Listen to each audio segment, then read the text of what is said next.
प्यारे बच्चों, आज हम पढ़ने जा रहे हैं कक्षा 8 का पहला पाठ ध्वनि। सूर्यकांत त्रिपाठी निराला जी ने लिखा है। तो उन्होंने इस कविता के माध्यम से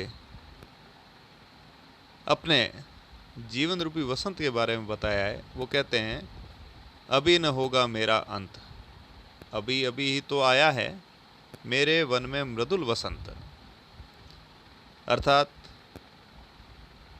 वो कह रहे हैं अभी मेरे जीवन का अंत नहीं होगा, क्योंकि मेरे जीवन में जो मृदुल वसंत है वो अभी तो आया है और इतना जल्दी मेरे जीवन का अंत नहीं होगा।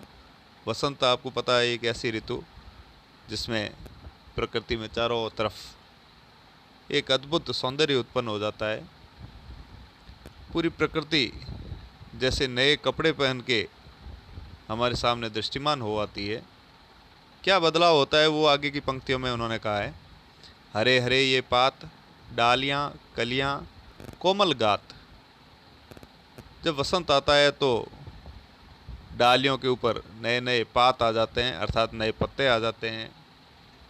उनके ऊपर नई नई कलियाँ खिल जाती है।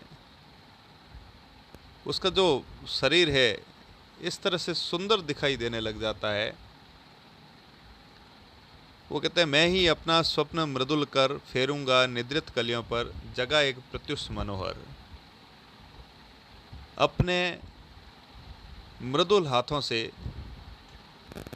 जो स्वप्न देख रही कलियां हैं, उन कलियों के ऊपर फेर करके उनको जगाना चाहते हैं।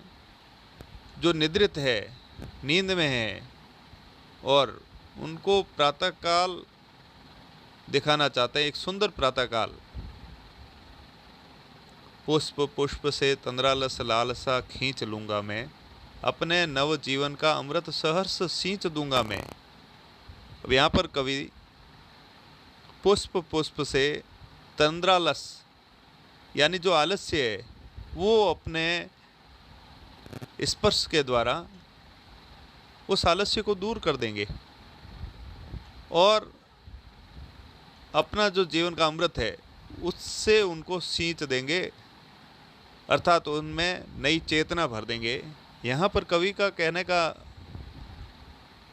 मतलब है कि जो हमारे देश का युवा है, उन युवाओं के जीवन से वो आलस्य दूर भगाना चाहते हैं। उनको जीवन के प्रति जो उनका उत्साह है वो उनमें भरना चाहते हैं। वो कहते हैं, द्वार दिखा दूंगा फिर उनको, है मेरे वे जहां अनंत, अभी न होगा मेरा अंत। वे उनको एक नया मार्ग दिखा देंगे, नया मार्ग दिखाना चाहते हैं जो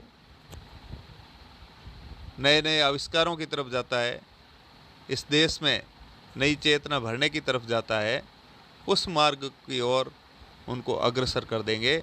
और वो कहते हैं कि अभी न होगा मेरा अंत, मैं इतना जल्दी अपने मेरे जीवन का अंत नहीं होगा, क्योंकि अभी बहुत सारे कार्य उनको करने हैं, युवाओं में जोश भरना है। इस तरह से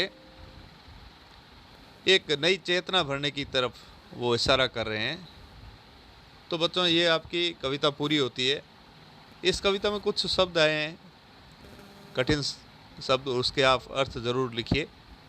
जैसे मृदुल का मतलब आपको पता होगा कोमल, गात का मतलब है शरीर, कर का अर्थ होता है हाथ, प्रत्युष प्रत्युष का मतलब है प्रातःकाल, मनोहर का मतलब है सुंदर, पुष्प का मतलब आपको पता है फूल, तंद्रालस यानी नींद और आलस्य,